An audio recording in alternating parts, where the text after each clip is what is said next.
అందరికీ నమస్కారం. నేను మీ గంటి ఉష. మనం పచ్చకర్పూరం గురించి ఈ మధ్యన మాట్లాడుకుంటున్నాం కదండి. మీరు కూడా చాలా మంచి రెస్పాన్స్ ఇచ్చారు. పచ్చకర్పూరంతో తిలకం ఎలా తయారు చేసుకోవచ్చు, ఆ తిలకం మనకి ఎంత హైజీనిక్గాను ఉంటుంది, అలాగే ఆర్గానిక్గాను ఉంటుంది. కాబట్టి దాన్ని ఏంటంటే మనం ఏ చేయి పడితే ఆ చేయి పెట్టేయకుండా, తర్వాత చిన్నారి పలుకులు కదండి, ఒకసారి రంగు అంటుకుందంటే అంత వేగం వదలదు చేతికైనా దేనికైనా. కాబట్టి ఒక ఇయర్బడ్స్ లాంటివి కానీ, లేదంటే టూత్ పిక్స్ లాంటివి కానీ, ఇట్లాంటివి మనకు తెలుసు కదా, ఇంట్లో ఉంటాయి చిన్న చిన్న ఇది ఒకసారి అందులో ముంచి పెట్టుకుని దాని మీద మనం కుంకుమ అద్దుకున్నాం అని అంటే బ్రహ్మాండంగా ఉండిపోతుంది. అండ్ ఒకవేళ చాలామంది అందరూ అంటారు చెమట పట్టి కుంకుమ కరిగిపోతేనో అని, ఆ తిలకం ఉంటుంది, బాగుంటుంది. సో పచ్చకర్పూరాన్ని తిలకంలో కూడా తిలకంగా తయారు చేసుకుంటే కూడా వేరే ఏ విధమైనటువంటి ఎలర్జీస్ లేకుండా హ్యాపీగా బొట్టు పెట్టుకుందాం అనుకున్న వాళ్ళు, బొట్టు పెట్టుకునే యోగం ఉన్న వాళ్ళందరూ కూడా హాయిగా ప్రశాంతంగా పెట్టుకోండి అని నా విన్నపం. అంటే ఏదో గోడకి పెడకద్దినట్టుగా ప్లాస్టిక్వి స్టిక్కర్లు పెట్టేసేయకుండా చక్కగా ఈ తిలకం కుంకుమ పెట్టుకుంటే ఎంతో కళగాను ఉంటుంది. తర్వాత అది ఒంటికి కూడా మంచిది అని పెద్దలు చెప్పిన మాట. అలాగే పచ్చకర్పూరాన్ని ఇంకా ఎందులో తయారు చేయొచ్చు అంటే, ఇంకా ఎందులో ఉపయోగించవచ్చు అని చెప్పాలంటే, ఫస్ట్ అందులో ఏమున్నాయో కూడా తెలుసుకుందాం. పచ్చకర్పూరంలో మనకి యాంటీ ఫంగల్ ప్రాపర్టీస్ ఉన్నాయండి. యాంటీ ఫంగల్ ప్రాపర్టీస్ ఉండడం వల్ల ఏంటవుతుందంటే స్కిన్ ఎలర్జీసు, ర్యాషెస్ ఇట్లాంటివి ఏమైనా వస్తుంటాయి కదండి, అవి పోతాయి. అంతేకాకుండా చర్మానికి అంటే పచ్చకర్పూరాన్ని సౌందర్య సాధనంగా కనుక వాడగలిగితే, ఈ కెమికల్ బేస్డ్ డియోసు అవి వాడుకలోకి అంటే అవి వాడాల్సిన పని ఉండదు. అట్లీస్ట్ అక్కడ కూడా మనం ఈ కెమికల్స్ వేసినటువంటి తర్వాత అలాగే కెమికల్ అవన్నీ కూడా ఆర్టిఫిషియల్ ఫ్రాగ్రెన్స్ కదండి అదంతా. అట్లాంటి డియోడ్రెంట్స్ వాడాల్సిన పని కూడా ఉండదు. పచ్చకర్పూరంతో ఎలా చేసుకోవచ్చు అంటే, దానికి కొన్ని రకాల ఈ నాలుగు పిళ్ళు ఇలాంటివన్నీ కూడా మన పెద్దవాళ్ళు ఎవరైనా ఉంటే మీకు తెలిస్తే వాళ్ళు చేస్తారు. లేదంటే ఈసారి అటువంటి మనకి నలుగు పిండి కూడా ఎట్లా చేసుకోవచ్చు అని అన్నది మనం తెలుసుకుందాం.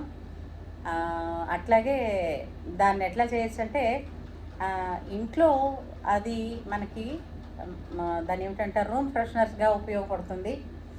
అలాగే నేనైతే నా కారులో కూడా పెట్టుకున్నానండి. ఇప్పుడు కారులో కూడా ఈ మనకేంటంటే ఈ ఫ్రెష్ ఎయిర్ ఇచ్చే వాటిని కొన్ని పెట్టుకుంటాం కదా. సో వాటి బదులు నేనేంటంటే పచ్చకర్పూరమే ఒక మూటలో కట్టేసి పెట్టేస్తానమాట. సో దట్ మీరు ఎప్పుడు కారు డోర్ తీసేసరికల్లా మంచి ఫ్రాగ్రెన్స్ వస్తుంది. అయితే దీనివల్ల ఇంకొక ఇది ఉందండి. పచ్చకర్పూరం వలన మానసిక ఆందోళనలు తగ్గుతాయి అని ఆయుర్వేద గ్రంథాల్లో ఉన్నాదని చెప్పేసి నాకు మా తాతగారు చెప్తూ ఉండేవారు. నేను అడగలేదు ఏ గ్రంథం ఏదైనా, చిన్నపిల్లలం కదండి, చెప్తుంటే వినడం తప్ప. ఒక్కొక్కసారి ఎదురు ప్రశ్న వేస్తే కూడా భయం అన్నమాట పెద్దవాళ్ళ దగ్గర కూర్చుని. కానీ ప్రశ్న వేయడం వల్ల తెలుసుకోవడం జరుగుతుంది, అది చాలా ముఖ్యమైంది. కానీ ఒక్కొక్కసారి ఏంటంటే ఇంపార్టెంట్ విషయాలు అట్లా వినడం తప్పించి ఏ పుస్తకం ఏమిటి అని అడిగితే మీకు ఎందుకే పడవ, నువ్వు చిన్నపిల్లవి అని అనేస్తారన్న భయం, అంతకన్నా మరేం లేదు. అయితే పచ్చకర్పూరం సౌందర్య సాధనంగా ఉపయోగించవచ్చు. అట్లాగే మనకేంటంటే ఈ రూమ్ ఫ్రెషనర్స్గా, కారులో మనకి కారు ఫ్రెషనర్గా దాన్ని ఉపయోగించవచ్చు. ఇంతేకాకుండా పచ్చకర్పూరాన్ని ఎప్పుడైతే మీరు ఓపెన్ చేసి వాసన చూసారో, ఆందోళన భరితమైనటువంటి మనస్సు ఎవరికైనా ఉద్విగ్నత కానీ, అంటే యాంగ్జైటీ కానీ, అలాగే డిప్రెషన్ కానీ, లేదంటే వర్రీడ్ అయిపోతున్నటువంటి వాళ్ళకి కానీ పచ్చకర్పూరాన్ని డబ్బాని తీసి ఒకసారి వాసన చూస్తే కనుక అది ఎట్లా అంటే చాలా డ్రాస్టిక్ లెవెల్స్లో మీకు ఆ ఆందోళన పోతుంది, ఆహ్లాదం అన్నది పుడుతుంది. అది ఎందుకు ఏమిటి అని అన్నది నిజంగా చేయాలని అంటే దాని మీద ఒక బుక్ రాయొచ్చండి, పచ్చకర్పూరం వల్ల ఉండే లాభాలు ఏమిటి అన్నది. కాకపోతే ఏంటంటే అదేం గగన కుసుమం కాదు కాబట్టి అందరూ కూడా తెచ్చుకుని ఇట్లాంటి చిన్న చిన్న వాటిని అన్నిటినీ కూడా ఎవరంతట వాళ్ళు ఉపయోగించుకుని అనుభవపూర్వకంగా తెలుసుకుంటే ఇంకా ఎంతో బాగుంటుంది. పెద్ద ఏదో ఎక్కడో అందరికీ లభ్యం అయ్యేది కాదు అన్న వస్తువు అయితే కాదు, ఎవరికైనా లభ్యం అవుతుంది. అలాగే మీరు వాడినప్పుడు మీ అనుభవాలు కింద కామెంట్ సెక్షన్లో పెడితే నేను చాలా సంతోషిస్తాను. తర్వాత పచ్చకర్పూరమే ఇంట్లో నిత్య దీపం అంటే నిత్య దేవతార్చనలో కనుక హారతిస్తే కుటుంబ సౌఖ్యం వర్ధిల్లుతుంది అంటారు. అది మరి ఎప్పటి నుంచో నాకు తెలిసి నేనైతే మా ఇంట్లో 20 ఏళ్ళుగా పచ్చకర్పూరమే హారతి. అంటే మాకు వేరే కర్పూరం తెచ్చుకోవడం తెలియదు, పచ్చకర్పూరమే మా ఇంట్లో మా అత్తగారు వాళ్ళు చెప్పేవారు, మేము అదే వాడాము. ఇంతే కాకుండా పూర్వం చూడండి, మీకు శ్రావణ మంగళవారం కథ తెలుసు కదా. శ్రావణ మంగళవారం కథలో ఏమిటి ముఖ్యం? కాటిక. చూడండి, ప్రతి వ్రతం కానీ ప్రతి పండగ కానీ మనకి ఋతువు మారేటప్పుడు వస్తుంది. అంటే ఏంటి? ఆ రాబోయే ఋతువుకు ఉండేటటువంటి క్లైమాటిక్ ఏవైతే చేంజెస్ వస్తాయో వాటిని తట్టుకోగలిగినటువంటి ఇమ్యూనిటీని బూస్ట్ చేస్తాయన్నమాట ఈ పండగల రూపంలో మనం చేసేటటువంటి ఆ రిచువల్స్ ఏవైతే ఉన్నాయో అవి. శ్రావణ మంగళవారం కథలో మనకేంటంటే వరిపిండి చలిమిడితోటి ఆవు నెయ్యి ఒత్తులు వేసి జ్యోతులు వెలిగిస్తారు.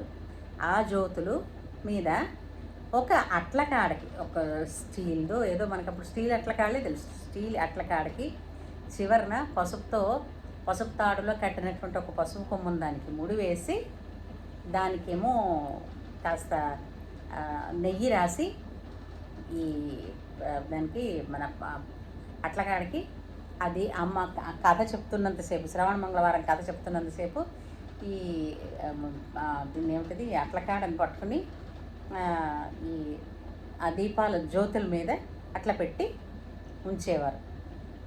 ఆ జ్యోతులు చాలా పెద్దగా వెలుగుతాయి కాబట్టి ఆ వాటి తాలూకు మసి అంతా కూడా దీనికి అంటుకుంటుంది. ఆల్రెడీ దీనికి కొంచెం ఆవు నెయ్యి రాసి ఉంచుతాం కాబట్టి దానికి పూర్తిగా అంటుకుని ఉండిపోకుండా దాన్ని మన కథ చెప్పేసుకోవడం అంతా అయిపోయిన తర్వాత దీన్ని తీసి ఒక పరిణలో భద్రపరుస్తారు. అలాగే దానికి ఏంటంటే వేరేగా మళ్ళీ మరి కొంచెం ఆవు నెయ్యి వేసుకుంటారు. ఈ నెయ్యిలో వేలు ముంచి ఏదైతే ఆ మసి పారించామో కాటుక అంటాం దాన్ని, కాటుక పారించడం అని, దానిలో ముట్టుకుని అట్లా ఒకసారి అనుకుని కంటికి కాటుక పెట్టుకుంటే మీరు చూడండి కళ్ళు బ్రీత్ చేసాయి అన్నట్టుగా ఒక్కసారి చల్లని ఆవిరి కంటిలోకి వస్తుంది. కంటిలో ఉన్న మలినాలన్నీ పోతాయి తెలుసా. ఇప్పుడు ఆ కథలో కూడా చెప్తారు, ఆ కాటికి తెచ్చుకొని పెట్టుకోవడం వల్ల ఎవరైతే ఆ కథలో ఆవిడ ఉన్నారో ఆమె భర్తకి, ఆమె అత్తమామలకి కళ్ళు వచ్చేయని, ఆ కాటుక తాలూకు చలువే అని. అంటే ఏంటి? సహజంగా మనకేంటంటే ఈ విధంగా పూర్వం కాటికని ఇంట్లోనే తయారు చేసుకునేవారు. ఇప్పుడంటే ఏమిటది స్మడ్జ్ అవ్వకూడదని అదని ఇదని ఇలాంటివన్నీ కొంటున్నారు. కానీ పూర్వకాలంలో ఎంతమందికి ఉన్నాయండి? ఈ పూర్వకాలంలో ఎంతమందికి వచ్చాయి క్యాట్రాక్ట్ అనే జబ్బు? చాలా చాలా తక్కువ, చాలా తక్కువ. కానీ ఇప్పుడండి ప్రతి వాళ్ళకి ఆల్మోస్ట్ 30+ వచ్చిన మ్యాక్సిమం అందరూ కూడా ఈ క్యాట్రాక్ట్ అంటున్నారు, సర్జరీలు చేయించేసుకుంటున్నారు, లెన్సులు పెట్టించేసుకుంటున్నారు. అందరివి ఆర్టిఫిషియల్ కళ్ళే, అవునా కదా? పూర్వం ఇలాంటివి వాడమని చెప్పేవారు.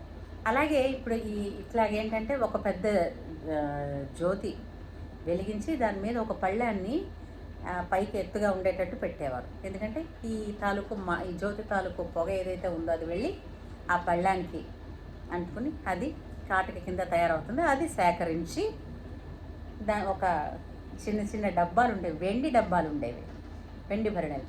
అందులో పెట్టేవారు. పెట్టి దానికి ఒక పక్కన ఏంటంటే అంటే డబ్బాలో ఈ కాటిక ఉండేది. డబ్బా మూతకి నెయ్యి రాసేవారు లోపలికి పెట్టుకునేవారు. ఈ కాటిక దీంతో పెట్టుకునేవారు. అంతేకాకుండా ఎంత హైజీనిక్‌గా ఉండమనేవారంటే ఈ పీరియడ్స్ వచ్చినప్పుడు 4వ రోజు స్నానం అయిన తర్వాత అంటే ఈ 4 రోజులు కూడా కాటిక పెట్టుకోకూడదు అనేవారు. ఏమని భయపెట్టేవారు? మూగ పిల్లలు పుడతారనేవారు. మూగని కాదు. అప్పట్లో ఇప్పుడు వచ్చినంతటి ఈ ఇవేవైతే ఉన్నాయో శానిటరీ నాప్కిన్స్ అంత లేవు కాబట్టి వాళ్ళు మళ్ళీ మళ్ళీ యూజ్ చేసేవారు వాటిని వాష్ చేసి. కాబట్టి వాటి తాలూకు బ్యాక్టీరియా కానీ ఏవైనా రెసిడ్యువల్స్ వేళ్ళల్లో చేతుల్లో ఉండిపోతాయేమో అని వీళ్ళు ఏంటనేవారు, ఆ 4 రోజులు కూడా నువ్వు కాటికలో చేయి పెట్టద్దు, కాటిక పెట్టుకోకూడదమ్మా అని చెప్పేవారు. మళ్ళీ అంటే 4వ రోజు నాడు స్నానం అయ్యేది. మళ్ళీ 5వ రోజు నాడు మళ్ళీ శుద్ధి స్నానం చేసిన తర్వాత అప్పుడు కాటిక పెట్టుకోవడానికి ఎలిజిబిలిటీ ఇచ్చేవారు. అంటే ఇవన్నీ కూడా మీకు శరీరానికి అంటే జీవనానికి జీవితానికి ఆరోగ్యాన్ని ఇచ్చే దిశగానే నడిపించేది. కాకపోతే కొద్దిగా ఆ పని ఆ ప్రాసెస్ మీకు కొంచెం ఎక్కువనో లాంగ్ ప్రాసెస్ అనో ఏమిటి చేదస్తానో అనిపించవచ్చు. కానీ ప్రతి పని వెనకాతల ఉన్నది మెయిన్ లక్ష్యం ఏంటి అని అంటే ఆరోగ్యం, శ్రేయస్సు, క్షేమం. ఈ మూడే. దాన్ని వీళ్ళు చేదస్తాలని వీళ్ళు రుద్దేస్తున్నారని ఇలా అయితే స్వేచ్ఛ లేదని ఇంకా నోటుకు వచ్చిన వాళ్ళు అనుకున్న వాళ్ళు అనుకున్నారు అనుకోండి. చెప్తున్నాను నేను. పసిపిల్లకి కూడా ఈ కాటిక పెట్టేవారు. అయితే ఇప్పుడు ఈ కాటికలో కూడా పచ్చకర్పూరం వేసి పచ్చకర్పూరాన్ని ఈ కాటిక పారుతున్నప్పుడే మా అమ్మమ్మ గారు అయితే నువ్వుల నూనెలోని ఏమిటిది పెద్ద ఒత్తి పెట్టి అది వెలిగించి ఆ నువ్వుల నూనె లోపల ఏంటంటే ఆ దీపం వెలుగుతున్నప్పుడు దానిలో చుట్టూతా పచ్చకర్పూరం వేసి దీన్నేమో ఒక పళ్ళెంలో మసి ఇది పట్టి దాన్ని వేరే ఒక డబ్బాల వెండి భరణలో తీసి ఆవు నెయ్యి వేసి ఈ కాటిక పెట్టుకోండి అనేవారు. పసిపిల్లలకు కూడా కాటిక పెట్టేవారు. బ్రహ్మాండంగా వాళ్ళ కళ్ళు దివ్వెల్లా ఉండేవి. కళ్ళు ప్రకాశవంతంగా ఉండడానికి, కళ్ళకి ఏ విధమైనటువంటి ఇన్ఫెక్షన్స్ దురదలు రాకుండా ఉండడానికి, అంటే చాలా కాంతివంతంగా కళ్ళు ప్రకాశించడానికి కూడా కారణం ఈ కాటిక. ఇలాగా పచ్చకర్పూరాన్ని ఒంటికి నలుచుకునే నలుగులో కానీ, కంటికి పెట్టుకునే కాటికలో కానీ. అంతేకాదండోయ్, మీకు ఎలర్జిటిక్ బ్రాంకిటిస్ అంటారు కదా, అంటే మనకి అదే కొన్ని రకాల ఉబ్బసాలని లేదంటే కొన్ని ఎలర్జీస్ ఉన్నాయి మనకి. తెట్టగా తుమ్ములు రావడాలు కానీ ఇట్లాంటివన్నీ వస్తాయి. వాటన్నింటి నుంచి మనకి ప్రొటెక్షన్ ఇచ్చేటటువంటి ఒక దాన్ని యాంటీసెప్టిక్ అనొచ్చు, యాంటీ బ్యాక్టీరియల్ అనొచ్చుగా ఉపయోగపడుతుంది పచ్చకర్పూరం. పచ్చకర్పూరాన్ని కాస్త విడిగా తీసుకుని ఒక రుమాల్లోని లేదా కొంగులో ఈ చివరన కాస్త ఇట్లా ముడి కట్టుకుని తుమ్ములు రన్నింగ్ నోస్ ఉన్నవాళ్ళు వాసన చూశారనుకోండి, అదేం కెమికల్ కాదు. మీరు ఎన్నిసార్లు వాసన చూసిన వెంటనే బ్లాక్స్ ఏమైనా ఉంటే విడిపోతాయి. అంతేకాదంటే మీరు 4-5 సార్లు అలా వాసన పీల్చేసరికల్లా ఈ తుమ్ములు ఆగిపోతాయి. బాడీ పెయిన్స్ ఉండవండి. తగ్గిపోతాయి. అంటే జలుబు వస్తుంది, కానీ ఆ జలుబు తాలూకు తీవ్రత ఏది మన మీద ప్రభావం చూపించదు. అంతలా ఉపయోగపడుతుంది పచ్చకర్పూరం. పచ్చకర్పూరంలో ఇంకా చాలా లాభాలు ఉన్నాయండి. అందుచేత అందరం పచ్చకర్పూరాన్ని ప్రతినిత్యం వాడదామా? అట్లాగే మనకి వైఖానస ఆగమ పద్ధతిలో కానీ ఎక్కడైనా విష్ణు ఆలయాలకు వెళ్ళండి. ఏ ఆలయం అయినా సరే విష్ణు ఆలయం అనేది గుమ్మలాడిపోతూ ఉంటుంది. ఆ స్వామి ఈ పచ్చకర్పూరాలు ఇవన్నీ కూడా స్వామికి కైంకర్యంలో ఎప్పుడూ ఉంటూనే ఉంటాయి. మనకి అభిషేక జలాల్లో దగ్గర నుంచి. అందువలన చాలా మంచి పరిమళం వస్తూ ఉంటుంది. ఆ దేవాలయాల్లోకి వెళ్ళేసరికల్లా కళకళలాడిపోతూ ఉంటాయి. మనస్సుగా కోపం ఉన్న వాళ్ళు అవనండి, లేదా ఆందోళనగా ఉండనండి, అలాంటి వాళ్ళందరికీ కూడా పచ్చకర్పూరాన్ని కాస్త వాసన చూస్తే కనుక వెంటనే అంటే ఆ, మనం చెప్పొచ్చండి, బీపీ పెరిగింది అన్నప్పుడు మాత్రలు వేసుకుంటూనే ఉంటారు. వేసుకోండి, మాత్రలు మానేయద్దు. మాత్రలతో పాటు రెగ్యులర్గా రోజు పొద్దున్న రాత్రో మీకు ఎప్పుడు వీలైతే అప్పుడు కాస్త పచ్చకర్పూరాన్ని వాసన చూడండి. మీకు ఆ ఆందోళన, ఆ బీపీ అన్నది డౌన్ అవ్వకపోతే అడగండి. పెద్దవాళ్ళందరూ కూడా ఎవ్వరూ డాక్టర్లు కాదండి, కానీ అనుభవశాలిని అడిగి తెలుసుకో అన్నారు కదండి. ఆ పద్ధతిలో వాళ్ళందరూ ఇవి చేసి చూపించారండి. వీలైతే అలాంటి ఒకటి రెండు చిట్కాలు మనం కూడా నేర్చుకుందాం, పాటిద్దాం. మీకు మీ అనుభవం ఎలా ఉందో కామెంట్ సెక్షన్లో పెట్టండి. మీకు ఎలా ఉపయోగపడిందో తెలుసుకోవాలని నేను కూడా అనుకుంటున్నానండి. అందరికీ నమస్కారం. నా వీడియో మీకు నచ్చితే సబ్స్క్రైబ్ చేయండి. మరి కొంతమంది మనవారు అనుకున్న వాళ్ళకి షేర్ చేయండి. ఉంటాను.